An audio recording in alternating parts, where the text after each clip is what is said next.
وعلیکم السلام ورحمۃ اللہ وبرکاتہ۔ آپ نے پوچھا کہ کیا قربانی واجب ہے، اس کی دلیل کیا ہے؟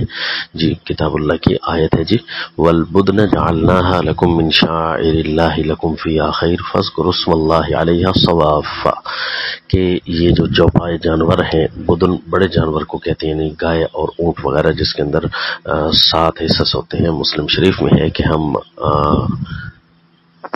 صحابہ اکرام فرماتے ہیں کہ ہم بدنہ کو 7 کی طرف سے ذبح کرتے تھے، بڑے جانور کو بدنہ کہا جاتا ہے۔ تو اس میں آگے لفظ ہے لکم فیہا خیر فاذکروا اسم اللہ، اس پر اللہ کا نام پڑھو۔ یہ حکم ہے، اور حکم جو ہوتا ہے یہ واجب ہوتا ہے۔ یہ نہیں کہا جاتا کہ چونکہ حکم آ گیا ہے لہٰذا مرضی ہے کریں یا نہ کریں، نہیں، امر کا صیغہ آ جائے تو اس پر عمل کرنا ضروری ہوتا ہے۔ یہ تو بڑے جانوروں کے لیے، اور پھر چھوٹے جانوروں کو کیا ذبح کر سکتے ہیں اس کے لیے بھی الگ آیت ہے، لِكُلِّ أُمَّةٍ جَعَلْنَا مَنْسَكًا لِيَذْكُرُوا اسْمَ اللَّهِ عَلَى مَا رَزَقَهُم مِّن بَهِيمَةِ الْأَنْعَامِ۔ تو بہیمۃ الانعام جو ہے یہ اونٹ، گائے وغیرہ، یہ ساری اپنی قسموں سمیت، اسی طرح بکری، دمبا وغیرہ ساری اپنی قسموں سمیت انہی کو شامل ہوتا ہے۔ گھوڑا اس لیے بہیمۃ الانعام میں شامل نہیں ہے، لہٰذا ان کے لیے بھی اسپیشل لفظ امر کا ہے، فَلَهُ أَسْلِمُوا۔ تو جب امر کا صیغہ آ جائے تو اس پر عمل کرنا واجب ہو جاتا ہے۔ تو یہ کتاب اللہ کی صاف آیت ہے۔ حدیث پاک میں بھی ہے کہ جو قربانی نہ کرے استطاعت کے باوجود، تو وہ جو ہے ہمارے عیدگاہ کے قریب نہ آئے۔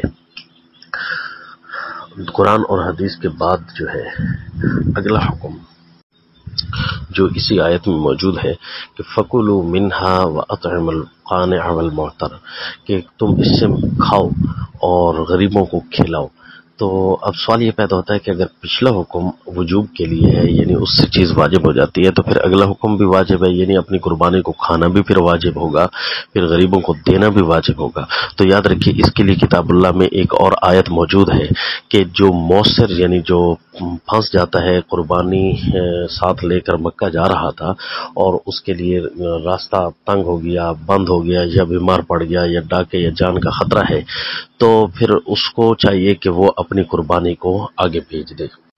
فَإِنْ أُحْصِرْتُمْ فَمَا اسْتَيْسَرَ مِنَ الْهَدْيِ وَلَا تَحْلِقُوا رُؤُوسَكُمْ حَتَّى يَبْلُغَ الْهَدْيُ مَحِلَّهُ، یعنی اپنی قربانی تم بھیج دو آگے، اور اس وقت تک اپنے احرام سے باہر نہ نکلو، حلق نہ کرواؤ جب تک کہ قربانی اپنے مقام تک نہ پہنچ جائے۔ اب قربانی تو اپنے مقام پر پہنچ گئی ہے اور یہ بندہ تو یہی ہے، اس کا مطلب ہے کھانا واجب ہوتا تو اس کو یہ بھی کہا جاتا ہے کہ اسپیشل کسی کھانے کے طریقے کو بھی اپناؤ۔